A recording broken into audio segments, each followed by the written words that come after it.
Pemirsa, terhitung mulai tanggal 6 Januari mendatang, tarif pengurusan surat kendaraan naik.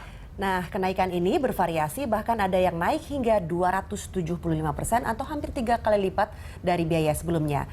Kami sampaikan rincian data kenaikan harga berikut ini.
Ya, itu adalah tarif-tarif baru yang kemudian akan mulai berlaku pada tanggal 6 Januari 2017. Ya, hari Jumat ini berarti ya. Betul. Kita sudah harus siap-siap untuk Betul. mengurus dengan harga baru. Ya, jangan-jangan nanti ngaruh juga ke harga kenaikan mobil. Nah, itu mungkin kita tanyakan nanti ke Pak Lisman.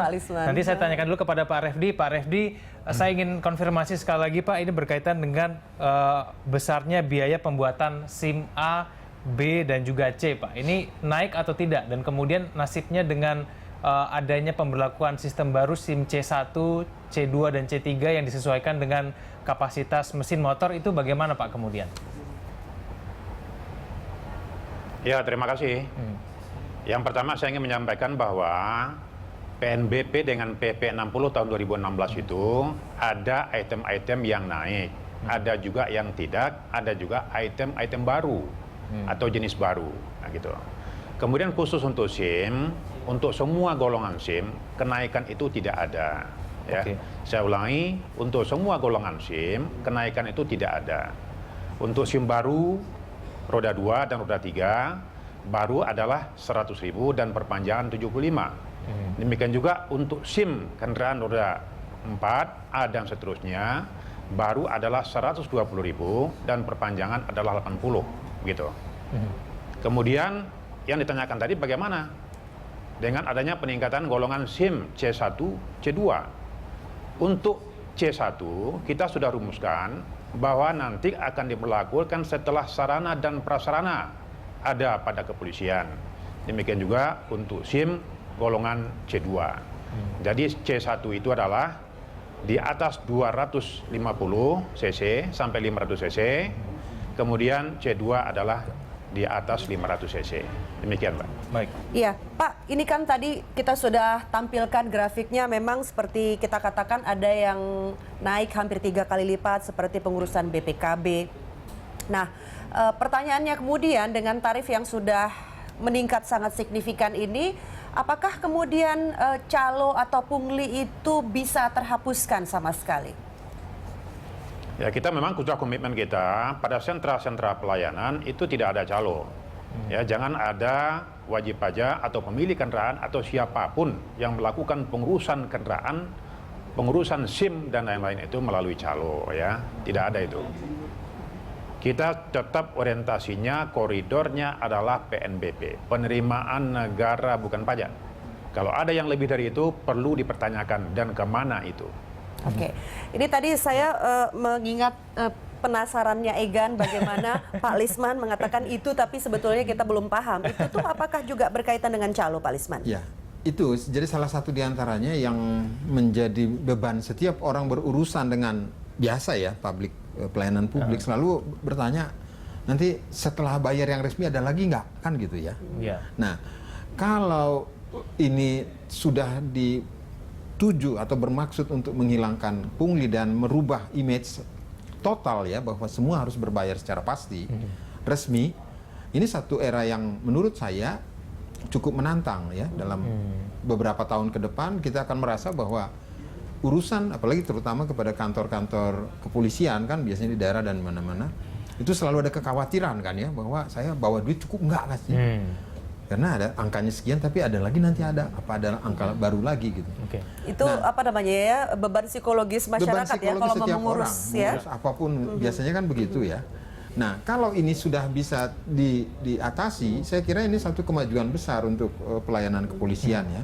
Tapi kalau misalnya sistemnya sekarang dibuat online semua, berarti kita bisa katakan tidak ada lagi transaksi cash nanti di Samsat begitu kurang lebih, Pak. Itu yang menjadi tantangannya, seberapa konsisten kita menerapkan itu gitu loh, seberapa konsisten kepolisian ya secara nasional ya berusaha untuk melaksanakan itu dan mengapresiasi bahwa itu akan menurunkan biaya publik juga kan semakin rendah kalau semuanya kita bisa online, datang ke kantor polisi tinggal pencet selesai, atau antrinya juga jelas, ada nomor antrinya.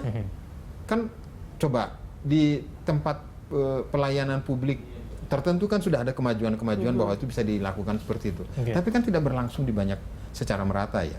Nah, kalau kepolisian itu program itu diterapkan secara nasional dan terpola gitu loh. Nah, ini yang perlu menjadi perhatian publik, seberapa transparan, seberapa accountable semua program ini disampaikan oleh pimpinan Polri. Kalau tentu setiap akhir tahun kan dibuat evaluasi bahwa kemajuannya sekarang misalnya 20% sudah pelayanan seluruh kantor bisa berbasis real time. Tahun sekian akan begini, kantor polisi di mana di Maumere sana jauh sudah disiapkan juga semua perangkat yang lebih canggih. Nah, ini karena Pak Lisman menyebut tadi misalnya Maumere gitu ya, kita jadi terpikir ini kenaikan tarifnya berlaku secara nasional, sementara kemudian kemampuan masyarakat di tiap provinsi atau wilayah mungkin tidak sama ini Pak Refdi. Tidak adakah kemudian apa namanya ya, pemikiran bahwa daya beli atau daya kemampuan masyarakat di Jakarta beda dengan di Papua sana? Jadi begini Bu, memang perlu kita samakan persepsi bahwa PNBP itu pemberlakuannya adalah secara nasional gitu. Jadi menyeluruh, Sabang sampai Merauke itu sama semua seluruh Indonesia. Yang ada perbedaan adalah pajak kendaraan bermotor gitu. Jadi jangan sampai nanti kita sebahagian mungkin ada yang salah menafsirkan bahwa yang naik ini dengan PP 60 tahun 2016 adalah penerimaan negara bukan pajak. Ya. Berbeda dengan pajak kendaraan itu ditentukan oleh daerah. Ada perbedaan pajak kendaraan yang satu dengan pajak kendaraan yang lain, provinsi yang satu dengan provinsi yang lain, itu sangat fluktuatif. Tergantung bagaimana kebijakan daerah dan bagaimana daerah menetapkan itu. Gitu. Tapi pasti dalam mengukur jumlah kenaikan ini, pasti Polri dan juga mungkin bersama pemerintah pasti juga mengukur mengenai daya beli maupun kemampuan ekonomi dari seluruh masyarakat Indonesia kan Pak ya? Kita samakan persepsi Pak, bahwa kita adalah yang melaksanakan gitu ya. Kita yang melaksanakan.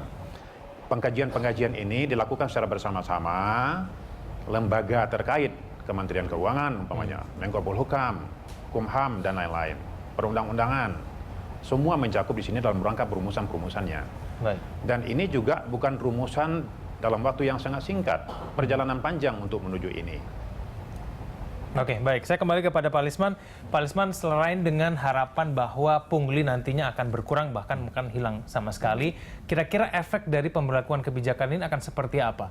Apakah kemudian nanti akan mengganggu pasar otomotif kita karena mungkin kenaikan kenaikan harga mobil dan juga motor? Apakah kemudian bahkan mengurangi kemacetan atau seperti apa mungkin menurut Anda? Yang saya harapkan itu adalah ini satu perubahan menyeluruh dari pola layanan kepolisian pada yang selama ini orang merasakan harus siapkan uang. Ya, Anda menekankan perubahan paradigma. Perubahan paradigma itu. Jadi seluruh pelayanan itu jelas bahwa seluruh aparat di kepolisian hanya punya uang dimasuk itu dalam format yang jelas, berbasis pada regulasi ya, peraturan yang jelas kan gitu. Bahkan seperti misalnya adanya pengaturan terhadap nomor pilihan itu ya, dan itu ditetapkan sebagai penerimaan negara, itu satu hal yang sah-sah saja. Karena di beberapa negara lain juga itu diberi kesempatan kalau orang mau tampil beda, asal bayar ya silahkan saja, dan itu berarti kan penerimaan negara. Nah, ini bisa kita mengerti. Nah, jadi karena juga kita harus rasional juga ya. Penyelenggaraan pelayanan ini kan mahal ya. Dan kemudian kalau misalnya sejumlah tertentu itu harus diproses ke dari APBN dan seterusnya, dengan rangkaian pemperolehan dana dari Departemen Keuangan, itu kan mungkin nggak akan lama ya, akan memakan waktu. Nah, jadi saya tertarik bahwa ada usaha untuk mengupayakan satu perubahan paradigma dan semua. Baik. Tapi apakah itu nanti akan membuat orang enggan membeli mobil atau motor? Itu kita sudah bisa mengukur itu dari sekarang belum? Menurut saya kira tidak berpengaruh karena beban untuk membeli motor dan mobil itu kan bukan pada uang yang biaya administrasi. Yang berat itu kan pajak. Nah, kalau pajak itu kendaraan bermotornya itu yang membuat orang kaget gitu loh. Atau siap-siap. Nah, kalau cuma 250.000 dan sekian untuk tingkat ekonomi masyarakat sekarang ini kan nggak seberapa lah. Artinya orang banyak yang mampu membeli motor. Lebih mudah orang membeli motor sekarang dibanding 10 tahun yang lalu loh. Orang bisa tangga motornya kok jadi 2 apa 3 gitu. Apalagi kreditnya juga dipermudah ya sekarang ya. Baik. Paling tidak kita bisa berharap tadi itu ya Pak Lisman, kita berharap bahwa semua sistem online dan kemudian itu bisa mengurangi pungli-pungli yang ada gitu. Dan terutama gini, jadi ada perubahan value gitu loh, bahwa semuanya sudah jelas. Tidak ada lagi sesuatu yang selama ini selalu dikeluhkan orang kan gitu. Orang datang ke sana, tinggal datang, halo mana nih? Ini saya udah bayar. Ada tarif-tarif. Iya, jadi ada kepastian. Terselubung begitu ya. Yang dibutuhkan adalah kepastian ya. Karena pungli itu kan sudah dinyatakan Presiden sebagai satu fakta kan. Dan harus diselesaikan. Nah, ini mungkin barangkali terkait dengan itu. Baik, Pak Lisman, kita akan lanjutkan dulu kita di segmen selanjutnya. Pemirsa Lansto akan segera kembali.